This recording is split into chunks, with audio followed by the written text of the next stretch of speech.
Je m'appelle Elizabeth Palmer. Je suis une chirurgienne traumatologue new-yorkaise de 38 ans. Par une froide nuit de janvier, au cours d'une exténuante garde de 36 heures à mon hôpital, ma vie a pris un tournant inattendu qui a tout changé. Je vais partager avec vous les 40 faits choquants sur Jésus que beaucoup de chrétiens ignorent. Mais d'abord, dites-moi d'où vous écoutez. J'aimerais me sentir plus proche, même si nous sommes physiquement éloignés. N'oubliez pas non plus d'aimer et de commenter ce que vous avez pensé de ce NIR. Ayons une discussion juste et ouverte sur les témoignages d'expériences de mort sur cette chaîne. Nous pouvons apprendre les uns des autres. Bonne écoute. Il était 2h37 du matin. Lorsque mon corps a finalement lâché sous l'effet combiné d'un épuisement extrême, d'un stress élevé et d'un problème cardiaque non diagnostiqué, un accident cardiaque massif s'est produit. Un instant, je passais en revue les dossiers des patients, l'instant d'après, c'était l'obscurité totale. Puis, une lumière, pas n'importe quelle lumière, mais une lumière profonde, qui englobe tout. Témoignage d'une expérience de mort. Ayons une discussion franche et ouverte afin que nous puissions apprendre les uns des autres sur cette chaîne. Bonne écoute. Il était 2h37 du matin lorsque mon corps a finalement lâché. La combinaison d'un épuisement extrême, d'un stress élevé et d'un problème cardiaque non diagnostiqué a déclenché un accident cardiaque massif. Un instant, je passais en revue les dossiers des patients, l'instant d'après, c'était l'obscurité totale. Puis, une lumière, pas n'importe quelle lumière, mais un rayonnement profond et global qui semblait pénétrer chaque fibre de mon être. Jésus-Christ se tenait devant moi, non pas la lointaine statue de marbre des peintures d'église, mais une présence vivante, respirant un amour et une sagesse incompréhensibles. Élisabeth, dit-il, d'une voix à la fois tonitruante et tendre, il y a 40 vérités sur ma vie que l'humanité a mal comprises. Tu seras ma messagère. Sa voix a retenti, il y a 40 vérités sur ma vie que l'humanité n'a pas comprises. Le voyage de révélation le plus extraordinaire a commencé. Laissez-moi vous parler de Jean. La plupart des gens ne connaissent pas la profondeur de notre relation. Il n'était pas seulement un disciple. C'était un homme complexe à cheval sur deux mondes. Pêcheur prospère ayant des relations à la fois dans la Galilée rurale et dans la Jérusalem urbaine, il était mon cousin. Il faisait partie de mon cercle restreint avec Jacques et Pierre lors de la dernière scène, et il était assis le plus près de moi. Le disciple que j'aimais le plus profondément, un homme doux, un homme qui se sentait à l'aise. Je vous parlerai de Jean. Jésus a commencé. La plupart des gens ne connaissent pas la profondeur de notre relation. Il n'était pas seulement un disciple. C'était un homme complexe à cheval sur deux mondes, un pêcheur prospère ayant des relations à la fois dans la Galilée rurale et dans la Jérusalem urbaine. C'était mon cousin, il faisait partie de mon cercle intime avec Jacques et Pierre lors de la dernière scène. Il était assis le plus près de moi, le disciple que j'aimais le plus profondément, un doux sourire traversant son visage. Contrairement à ce que beaucoup croient, je n'ai jamais écrit personnellement de texte biblique. Les évangiles, les livres ont été écrits par d'autres. Mais cela ne veut pas dire que je ne savais ni lire ni écrire. Dans la synagogue de Nazareth, j'ai lu le rouleau d'Isaïe pendant le procès de la femme adultère. J'ai écrit sur le sol. J'ai simplement choisi de ne pas écrire de livre moi-même. Ma famille était profondément intégrée à mon ministère. Il a continué, au moins. Souriez avec confiance. Contrairement à la croyance populaire, je n'ai personnellement écrit aucun des textes bibliques. Les évangiles ont été écrits par d'autres, mais cela ne veut pas dire que je ne savais ni lire ni écrire. J'ai lu le rouleau d'Isaïe pendant le procès de la femme adultère. J'ai écrit sur le sol, mais j'ai choisi de ne pas écrire de livre moi-même. Ma famille était profondément intégrée à mon ministère. Il poursuit, 5, voire 7 de mes 12 disciples étaient des membres de ma famille. Mes frères Jacques et Jude étaient d'abord sceptiques, mais ils sont devenus croyants après ma résurrection. Ils ont même écrit des livres du Nouveau Testament. Mon nom n'est pas le fruit du hasard. Jésus a expliqué que l'ange Gabriel avait spécifiquement demandé à Marie de me nommer Jésus. C'était une désignation divine, pas un simple choix familial. Il rit doucement. Les gens représentent souvent 3 rois mages à cause de l'origine de mes parents, qui étaient aussi des membres de ma famille. Mes frères Jacques et Jude étaient d'abord sceptiques, mais ils sont devenus croyants après ma résurrection. Ils ont même écrit des livres du Nouveau Testament. Mon nom n'a pas été choisi au hasard. Jésus a expliqué que l'ange Gabriel avait spécifiquement demandé à Marie de me nommer Jésus. C'était une désignation divine, pas un simple choix familial, il a gloussé doucement. Les gens représentent souvent 3 rois mages à cause des 3 cadeaux, l'or, l'encens et la myrrhe. Mais les Écritures n'ont jamais précisé leur nombre. Les crèches sont des interprétations artistiques, pas des faits historiques. J'avais plusieurs demi-frères et demi-sœurs. Il a révélé que mes frères étaient Jacques, Joseph, Simon et Judas. J'avais aussi des sœurs, mais leurs noms n'ont pas été enregistrés. La dynamique familiale était complexe, même pour moi. Bethléem signifie maison du pain. Jésus a dit prophétiquement, ce qui est significatif car, plus tard, j'ai reçu 3 cadeaux, de l'or, de l'encens et de la myrrhe. Les Écritures n'ont jamais précisé le nombre de cadeaux. Les crèches sont des interprétations artistiques et non des faits historiques. J'avais plusieurs demi-frères et demi-sœurs. Mes frères s'appelaient Jacques, Joseph, Simon et Judas. J'avais aussi des sœurs, mais leurs noms n'ont pas été enregistrés. La dynamique familiale était complexe, même pour moi. Bethléem signifie maison du pain. Jésus a dit que c'était important parce que je me suis appelé plus tard le pain de vie. Chaque détail de mon existence était interconnecté. À 12 ans, lors de la Pâque à Jérusalem, ses yeux brillaient d'espièglerie. Mes parents m'ont trouvé dans le temple, en train de discuter avec des enseignants. Ils étaient paniqués, mais je suis resté parfaitement calme, expliquant que j'avais besoin d'être dans la maison de mon père. J'ai grandi comme charpentier, apprenant le métier auprès de Joseph. À l'époque, charpentier pouvait signifier constructeur ou « je suis le pain de vie ». Chaque détail de mon existence est interconnecté. Mes yeux pétillaient de malice à 12 ans, pendant la Pâque à Jérusalem. Mes parents m'ont trouvé dans le temple, en train de discuter avec des enseignants. Ils étaient paniqués, mais j'étais parfaitement calme. Je leur ai expliqué que j'avais besoin d'être dans la maison de mon père. J'ai grandi comme charpentier, apprenant le métier auprès de Joseph. À l'époque, charpentier pouvait signifier constructeur ou homme à tout faire. Je comprenais ce qu'était le dur labeur et le travail manuel. Je n'étais pas détaché de la vie quotidienne. J'avais une apparence remarquablement ordinaire. Il a dit, Isaïe a prophétisé que je n'aurais pas de beauté particulière. Lors de ma trahison, Judas a dû m'embrasser pour m'identifier. Après ma résurrection, Marie-Madeleine m'a d'abord pris pour un jardinier. Les yeux de Jésus se sont adoucis lorsqu'il a raconté les noces de Cana. Mon premier miracle n'a pas été un événement grandiose qui a changé le monde. Je comprenais le dur labeur et le travail manuel. Je n'étais pas détaché de la vie quotidienne.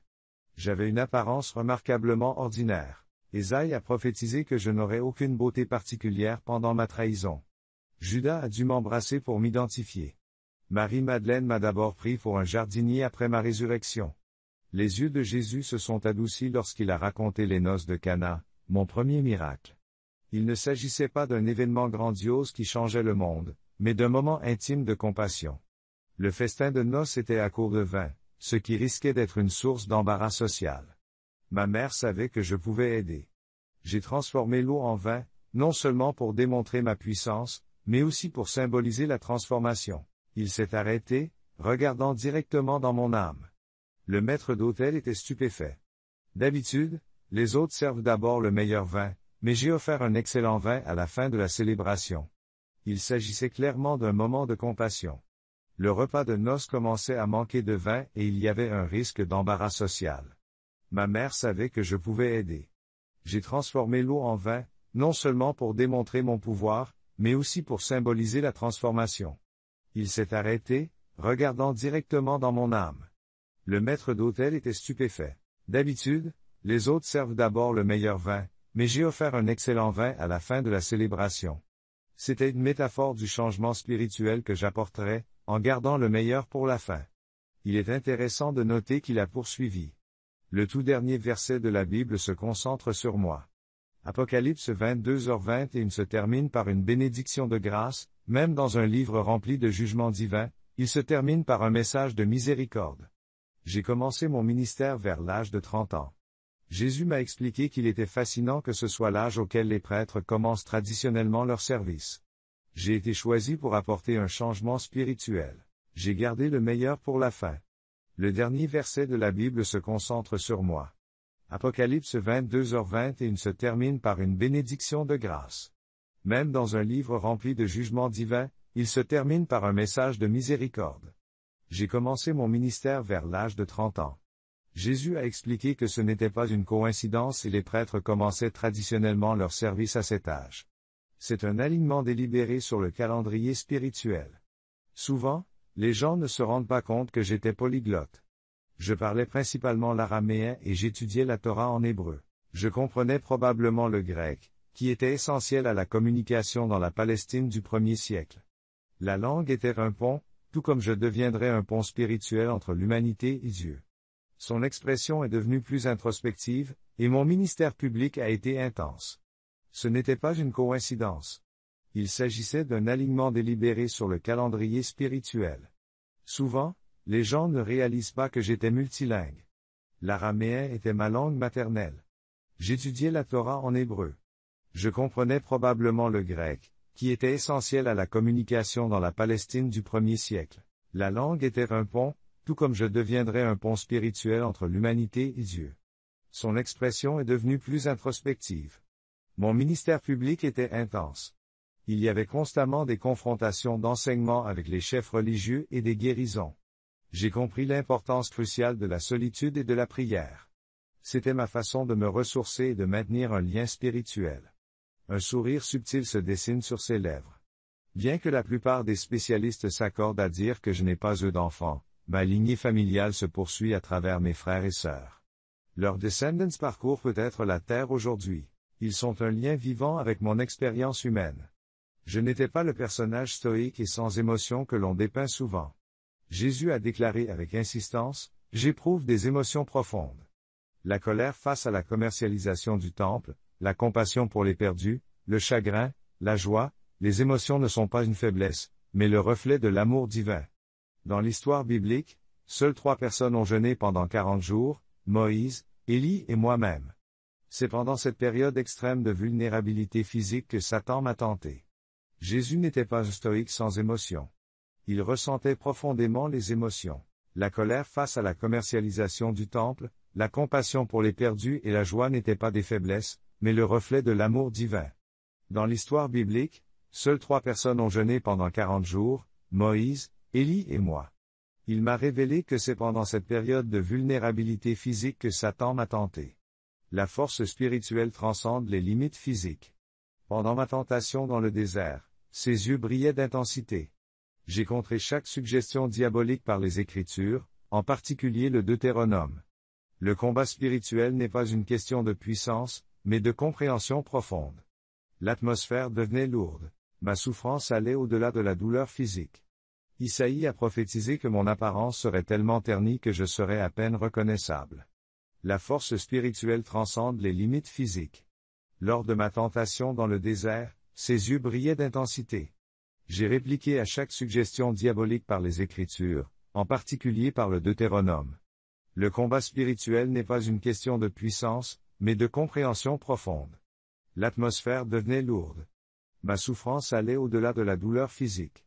Isaïe avait prophétisé que mon apparence serait tellement ternie que je serais à peine reconnaissable. En tant qu'être humain, la flagellation, les moqueries et les tourments physiques étaient une démonstration extrême de la capacité de cruauté de l'humanité. Mon premier miracle concernait le vin. Jésus a expliqué qu'il s'agissait de vin fermenté, contrairement à certaines interprétations. Les mariages juifs traditionnels incluaient le vin comme symbole de célébration. Le mot grec utilisé suggère que le vin pouvait enivrer. Il ne s'agissait pas d'interdiction, mais de joie et de vie. La flagellation, les moqueries, les tourments physiques, une démonstration claire de la capacité de cruauté de l'humanité. Mon premier miracle concernait le vin. Jésus a expliqué qu'il s'agissait de vin fermenté, et les mariages juifs traditionnels incluent le vin comme symbole de célébration. Le mot grec utilisé suggère que le vin pouvait enivrer. Je ne parlais pas d'interdiction, mais de joie et de vie. Sa voix s'est animée. Je n'ai pas seulement ressuscité de manière métaphorique. J'ai littéralement ramené 3 personnes à la vie, le fils de la veuve de Na, sa fille et Lazare. Chaque résurrection était plus qu'un miracle, c'était une démonstration du pouvoir divin sur la mort elle-même. À chaque fait, je me sentais plus proche, complètement captivé par la profondeur de ces révélations. Beaucoup ne se rendent pas compte de la brièveté de mon ministère terrestre. Il a dit, sa voix s'est animée. Je n'ai pas seulement ressuscité de manière métaphorique. J'ai littéralement ramené 3 personnes à la vie, le fils de la veuve de Na, sa fille et Lazare. Chaque résurrection était plus qu'un miracle. C'était une démonstration du pouvoir divin sur la mort elle-même. À chaque fait, je me sentais plus proche, complètement captivé par la profondeur de ces révélations.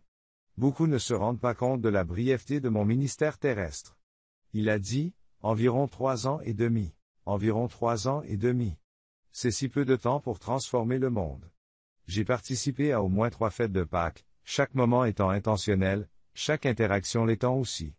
Un regard profond a traversé son visage. Lors de mon baptême, Dieu m'a parlé 3 fois de manière audible, me déclarant son Fils bien-aimé. Lors de la transfiguration, en présence des disciples, et avant ma crucifixion, une voix venue du ciel a confirmé ma mission, nourrir 5000 personnes. Le miracle des 5000, le seul qui soit rapporté dans les 4 évangiles, est un moment de multiplication divine. Jésus a noté un moment de multiplication divine, 5 pains et 2 poissons ont nourri des milliers de personnes avec 12 paniers de restes, symbolisant l'abondance et la provision. Son expression est devenue sombre. Le stress qui a précédé ma crucifixion était intense. Dans le jardin de Gethsémani. J'étais tellement angoissé que je transpirais des gouttes de sang, un état médical appelé hématose, qui se produit en cas de stress psychologique extrême. Même au moment le plus douloureux, il m'a dit doucement, « J'ai pensé à ma mère depuis la croix. » J'ai veillé à ce que John prenne soin d'elle.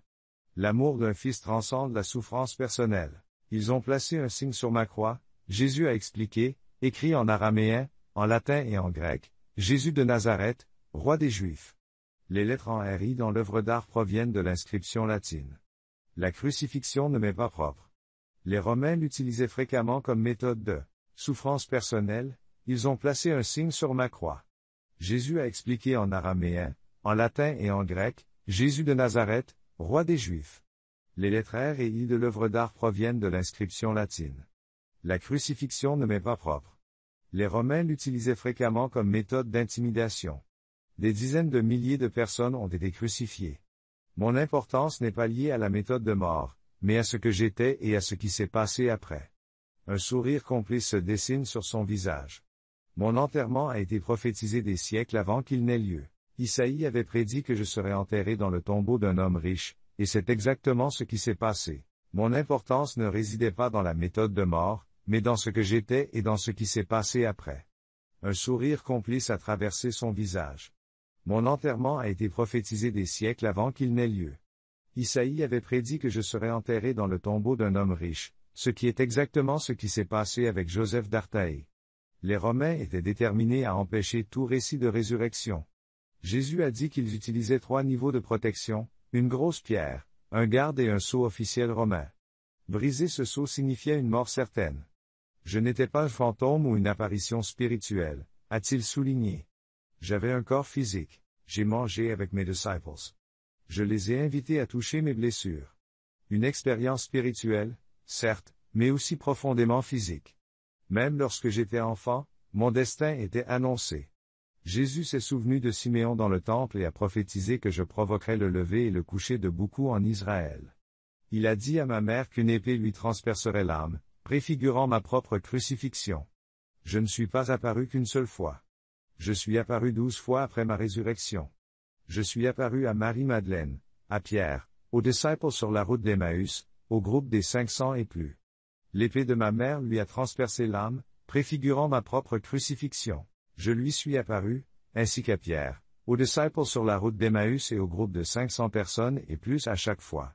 Chaque apparition était soigneusement orchestrée pour confirmer ma résurrection et ma mission. Ma voix est devenue passionnée et j'ai donné mon dernier commandement terrestre, faites des disciples de toutes les nations. Allez et enseignez-les. Baptisez-les. Montrez-leur tout ce que j'ai ordonné. Il ne s'agissait pas de créer une religion, mais de diffuser un message d'amour et de transformation. Jean le Baptiste était plus qu'un simple prophète pour moi. Il m'a révélé qu'il était mon cousin au second degré. Nos mères, Marie et Élisabeth, étaient cousines. Sa naissance était également miraculeuse, car ses parents étaient âgés lorsqu'il a été conçu. Un sourire subtil se dessine sur ses lèvres. Le chiffre 40 est apparu à plusieurs reprises dans ma vie. J'ai jeûné pendant 40 jours dans le désert. Mon ministère a duré environ 40 mois. 40 jours ont séparé ma résurrection de mon ascension. Les nombres ne sont pas seulement des nombres, ils sont symboliques. Ma naissance à Bethléem n'était pas une coïncidence. Jésus a expliqué que le prophète Michée avait prédit des siècles plus tôt que le Messie naîtrait dans ce petit village. Chaque détail de ma vie était un accomplissement de la prophétie. Ma conception elle-même a été un moment prophétique profond. Il a poursuivi en disant qu'Isaïe avait spécifiquement les prophéties concernant une vierge concevant un fils, qui serait appelé Emmanuel, ont été confirmées par l'évangile de Matthieu à travers ma naissance. Chaque révélation m'a fait l'effet d'une pièce de puzzle qui se mettait en place. Je n'étais plus un simple auditeur, mais le témoin du récit le plus extraordinaire de l'histoire de l'humanité. Élisabeth a dit, « Jésus, tes yeux ont pénétré mon âme. » Ces faits ne sont pas de simples détails historiques. Ce sont des invitations à comprendre, à se connecter et à se transformer. La lumière qui nous entourait semblait pulser d'une énergie indescriptible que j'ai ressentie. Je me suis senti à la fois submergé et en paix. J'ai murmuré, « Pourquoi moi? Pourquoi me montre-t-on tout cela ?» Son sourire était tendre et complice. L'humanité a besoin de témoins, pas seulement de croyants, mais de personnes capables d'exprimer la profondeur de l'amour divin. Votre formation médicale et votre esprit scientifique font de vous la personne idéale pour en témoigner. Les larmes ont commencé à couler dans mes yeux. La partie clinique de mon cerveau, celle qui avait toujours exigé des preuves empiriques, se transformait doucement mais fermement. Votre vie ne vous appartient pas, a-t-il poursuivi. Votre expérience de mort imminente n'est pas seulement un voyage personnel. C'est une invitation à aider les autres à voir au-delà de la surface et à comprendre la profonde interconnexion des vérités spirituelles. La présence de Jésus était à la fois écrasante et infiniment douce, comme un océan de. L'expérience de la mort n'est pas seulement un voyage personnel. C'est une invitation à aider les autres à voir au-delà de la surface et à comprendre la profonde interconnexion de la vérité spirituelle. Les révélations continuent de me submerger, chaque fait étant plus profond que le précédent. La présence de Jésus était à la fois écrasante et infiniment douce, comme un océan de compréhension qui pouvait à la fois calmer et transformer. Il y a quelque chose de crucial que tu dois comprendre, il a dit, sa voix résonnant avec une profondeur qui semblait vibrer à travers tout mon être. Ma vie n'a jamais consisté à créer une divinité lointaine et inaccessible. Elle a consisté à établir des liens, à révéler la véritable nature de l'amour divin. Au fur et à mesure qu'il parlait, j'ai compris qu'il ne s'agissait pas d'un simple discours. J'ai compris qu'il ne s'agissait pas d'un simple récit de faits. Il s'agissait d'une invitation profondément personnelle à comprendre la profonde complexité de l'existence spirituelle. Votre monde me réduit souvent à des récits simplistes. Jésus a poursuivi, « Je suis une figure douce vêtue d'une robe blanche, une autorité distante qui juge. Mais je suis bien plus complexe. » Chaque instant était à la fois une éternité et un instant. Le temps semblait perdre toute signification dans cet espace transcendant de pure compréhension. N'oubliez pas, dit-il, que ces 40 faits ne sont pas de simples détails historiques.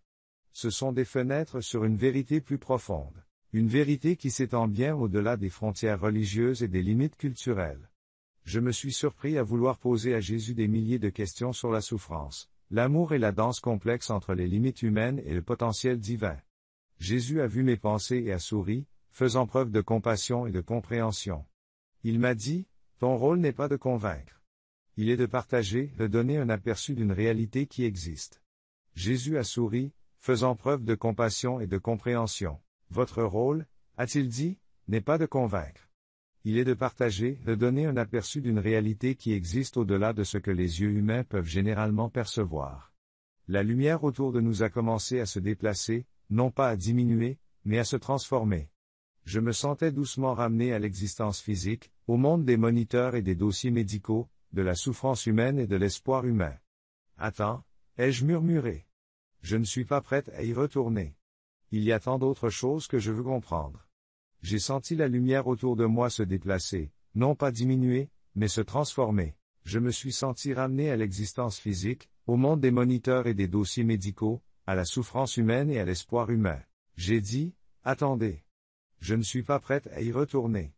Il y a encore tant de choses que je veux comprendre. Il m'a fait un grand sourire. Vous comprendrez la paix par morceaux, moment après moment. Ton voyage ne fait que commencer. Et puis soudain, il y a eu du bruit, des machines qui bipaient, des visages inquiets et des infirmières qui se précipitaient. Son état se stabilise. J'ai entendu une voix dire, mais je n'étais plus la même. Elisabeth Palmer, qui s'était effondrée quelques heures plus tôt, avait reçu une mission, Un témoignage. J'ai eu un aperçu d'une réalité qui dépassait l'entendement humain. Les 40 faits étaient plus que de simples informations. Ils étaient une invitation à voir au-delà du visible et à comprendre que l'amour est la force la plus fondamentale de l'univers. Je passerai le reste de ma vie à partager ce que j'ai appris, et j'espère que vous ferez de même.